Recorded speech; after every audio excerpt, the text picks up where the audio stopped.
ये सिल्वर के daily time frame पे इलेड वेव काउंट है। सबसे पहले हमारा वेव डब्ल्यू जो A B C D E leading diagonal chart pattern में सब डिवाइडेड है।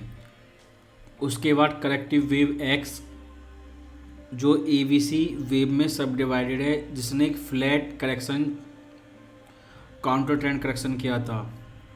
वेव एक्स ने 61% रिट्रेसमेंट किया। उसके बाद वेव वाई शुरू होती है और इस समय सिल्वर प्राइस वेव वाई में है डेली टाइम फ्रेम पे। अगर हम प्राइस एक्शन को टॉप से कंपेयर करें बॉटम तक, तो प्राइस लोअर लो लोअर हाई बना चुका है डेली टाइम फ्रेम पे, जिसकी वजह से टेक्निकली ट्रेंड बेरिश है। ये कोरोना वायरस के समय का मार्केट बॉटम है और ये ट्रेंड उस समय शुरू हुआ था जब Fed QE monetary policy start हुई थी। लेकिन ये down trend Fed QT monetary policy का है। प्राइस ने 50% ट्रेसमेंट पे एक टेम्परेरी सपोर्ट बनाया, लेकिन फिर से एक नया लो बनाया और अब 61% ट्रेसमेंट के पास फिर से एक सपोर्ट बनाने की कोशिश कर रहा है। अगर प्राइस फिर से एक नया लो बनाता है तो सबसे पहले हमारा डाउनसाइड टारगेट 78% रिट्रेसमेंट होगा इस कंप्लीट ट्रेंड का बॉटम से टॉप तक। अगर वेव वाई के लिए हम प्रोजेक्शन टारगेट देखें वेव डब्ल्यू के कंपैरिजन में, प्राइस ने 100% प्रोजेक्शन लेवल पे एक सपोर्ट बनाया था और बुलिश ट्रेंड भी दिखाया, लेकिन प्राइस फिर से नीचे आ चुका है। अगर न्यू लो आता है और प्राइस और भी नीचे जाते हैं तो हमारा अगला डाउनसाइड टारगेट 38% प्रोजेक्शन होगा, जो हमारा $14.9 प्राइस लेवल पर है। अगर आपकी बाय एंट्री पहले से फंसी हुई है सिल्वर में, तो आप इस $14.9 लेवल तक अपने रिस्क को कैलकुलेट करें, क्योंकि वेव वाई अभी कंप्लीट नहीं हुई है। वेव वाई कंप्लीट होने के लिए हमें एक क्लियर हायर हाई चाहिए जो एक बॉटम को कंफर्म करता है, जो अभी तक नहीं आया है। और वेव वाई ने एक प्रोजेक्शन लेवल पर भी एक परफेक्ट सपोर्ट नहीं बनाया है, तो अभी हम नहीं कह सकते कि वेव वाई कंप्लीट हो चुकी है। ये प्राइस का साइडवे करेक्शन भी हो सकता है। पॉसिबिलिटी है प्राइस साइडवे करेक्शन करे और एक A B C D E triangle chart pattern बनाए और उसके बाद नया लो 38% प्रोजेक्शन लेवल को टच कर सकता है, जो हमारा 14.9 लेवल पर है। लेकिन करेक्शन पैटर्न के लिए अभी हमें वेट करना होगा, क्योंकि डेली टाइम फ्रेम में इसमें थोड़ा समय लगेगा। करेक्टिव चार्ट पैटर्न के साथ यही प्रॉब्लम है कि करेक्शन कंप्लीट होने के बाद ही पता चलता है कि कौन सा चार्ट पैटर्न था, उससे पहले पता लगाना बहुत मुश्किल होता है। तो ये केवल एक पॉसिबिलिटी है अगर डाउनसाइड ब्रेकआउट आता है और उससे पहले करेक्शन होता है।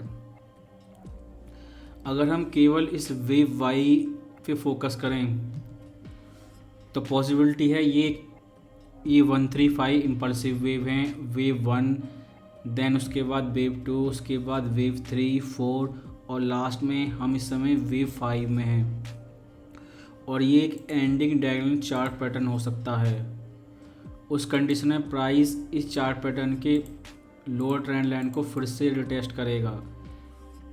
सिल्वर और गोल्ड एक ही फंडामेंटल को फॉलो करते हैं और किसी समय ये दोनों एक साथ एक ही डायरेक्शन में जाते हैं, या तो बुलिश या फिर बेरिश। लेकिन इस समय सिल्वर प्राइस बुलिश हैं, ऊपर जा रहे हैं, लेकिन गोल्ड प्राइस नीचे आ रहे हैं। उसका कारण ये है, अगर हम मंथली टाइम फ्रेम पे जाएं और सारे सपोर्ट एंड रेजिस्टेंस को देखें तो silver price all time high से बहुत ज़्यादा नीचे हैं, जबकि gold price all time high से इतने नीचे नहीं आए हैं। और जो इलेक्ट्रिक व्हीकल का जो ट्रेंड है, इसमें फ्यूचर में सिल्वर की डिमांड बहुत ज़्यादा है। अगले 5 या 10 ईयर के बाद सिल्वर फिर से एक नया हाई बना सकता है। जो इन्वेस्टर इन चीज़ों को जानते हैं वो अभी से पोजीशन ले रहे हैं। अगर एफओएमसी में फेड रेट हाइक बढ़ाते हैं और नवंबर एफओएमसी के लिए एक बड़े रेट हाइक का सिग्नल देते हैं तो गोल्ड तो क्रैश होगा ही, लेकिन सिल्वर भी क्रैश हो सकता है। उस कंडीशन में अगर प्राइस फिर से नीचे जाता है तो हमारा डाउनसाइड टारगेट 13.94 सपोर्ट लेवल है, क्योंकि ये एक मंथली सपोर्ट है और ये पहले भी कई बार ऐसे स्ट्रॉन्ग सपोर्ट इस टाइम फ्रेम पे टेस्ट हो चुका है। लेकिन प्रॉब्लम यही है, सिल्वर ऑल टाइम हाई से बहुत ज़्यादा नीचे है और ज़्यादा नीचे जाने पर प्राइस एक लो प्राइस लेवल पर ट्रेड करेगा, जो इन्वेस्टर के लिए और भी अट्रैक्टिव है अगर फ्यूचर में फिर से सिल्वर की डिमांड आती है। लेकिन अगर बुलिश ट्रेंड आता है अगले 3 महीने में गोल्ड में, तो गोल्ड और सिल्वर दोनों एक साथ ऊपर जाना शुरू करेंगे।